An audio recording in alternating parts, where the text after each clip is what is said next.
छगन भुजबळांच्या निवासस्थानी राष्ट्रवादीची खलबत झाली आहे। मुख्यमंत्री फडणवीसांच्या भेटीनंतर राष्ट्रवादीची ही बैठक आहे। राष्ट्रवादीच्या रिक्त झालेल्या राज्यसभेच्या जागांबाबत चर्चा झाल्याची माहिती आहे। राज्यसभेसाठी छगन भुजबळांचं नाव जवळपास निश्चित झाल्याची सूत्रांची माहिती आहे। तर छगन भुजबळांऐवजी समीर भुजबळांना मंत्रिपद देण्यासंदर्भातही चर्चा झाल्याची माहिती सूत्रांकडून प्राप्त होतीये। तर छगन भुजबळांच्या निवासस्थानी राष्ट्रवादीची खलबत झाली आहे।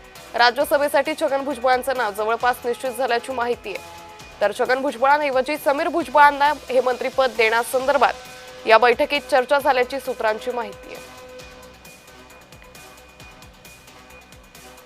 तर या संदर्भात अधिक माहिती घेणार आहोत आमच्या प्रतिनिधी भाग्यश्री प्रधान यांच्याकडून। भाग्यश्री, छगन भुजबळांच्या निवासस्थानी राष्ट्रवादीची ही बैठक सध्या पार पडते, काय अधिक माहिती या संदर्भात?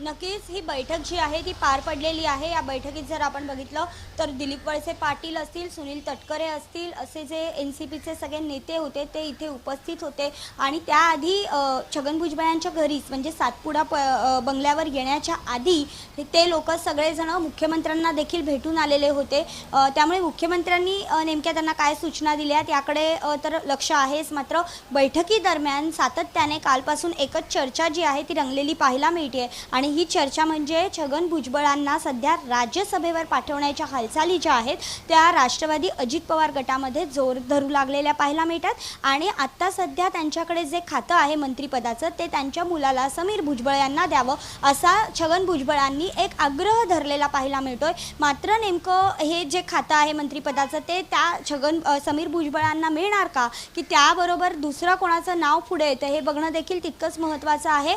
कारण मंत्रिपद असणं आणि राज्यसभेवर जाणं बऱ्याच आपण बघितलंय की याआधी देखील बऱ्याच नेत्यांना राज्यसभेवर मंत्रिपद असताना जाणं रुचलेलं नाहीये, पटलेलं नाहीये। त्याच पद्धतीने नेमकं छगन भुजबळांना आता राज्यसभेवर जाणं पटतंय का, ते हे स्वीकारणार का आणि मंत्रिपद सोडून ते तिथे जाणार की मंत्रिपदासाठी ते हट्ट करणार आणि समीर भुजबळ आपल्या सुपुत्राच्या पदरामध्ये हे जे खातं आहे ते टाकणार, हे सगळं बघणं महत्त्वाचं ठरणार आहे। भाग्यश्री, मात्र यानंतरही पुढे पुन्हा एकदा राष्ट्रवादीची अशाच पद्धतीने बैठक होण्याची काही शक्यता आहे का आणि अंतिम निर्णय साधारण कधीपर्यंत होऊ शकतो?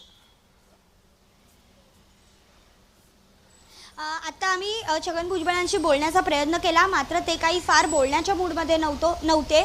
त्यांचं बोलणं ऑफ रेकॉर्ड असं होतं की कुठली कटूही बातमी नाही आहे आणि कुठली चांगलीही बातमी नाही आहे, मी आत्ता काही सांगणार नाही, नंतर सांगेन। सुनील तटकरेंनी देखील खरं तर तेच उत्तर दिलं की आत्ता काही नाही, नंतर सांगतो, अशा पद्धतीची उत्तरं त्यांच्याकडनं आलेली आहेत। सातत्याने बैठका तर सुरूच राहतील, कारण राज्यसभेवर नेमकं कोणाला पाठवायचं, राष्ट्रवादीचा अजित पवार गटाचाच नेता जो असेल तो राज्यसभेवर जाईल आणि त्यामुळे ह्या ज्या बैठका आहेत तोपर्यंत सुरू राहणार आहेत। मंत्रिपद नेमकं कोणाच्या खात्यात टाकायचं, पदरात द्यायचं या संदर्भात देखील चर्चा सुरू आहेत। एकीकडे धनंजय मुंडे पुन्हा एकदा कुठेतरी इच्छुक आहेत का हे बघणं देखील महत्त्वाचं आहे, कारण त्यांचंच पद काढून खरं तर छगन भुजबळांना दिलेलं होतं। त्यामुळे पुन्हा एकदा ते देखील त्या पदावर इच्छुक आहेत का हे सगळं बघणं देखील तितकंच महत्त्वाचं असणार आहे। निश्चित भाग्यश्री, या संदर्भातले अपडेट आम्ही तुमच्याकडून घेत राहू। तुर्तास धन्यवाद आपण दिलेल्या सविस्तर माहितीसाठी।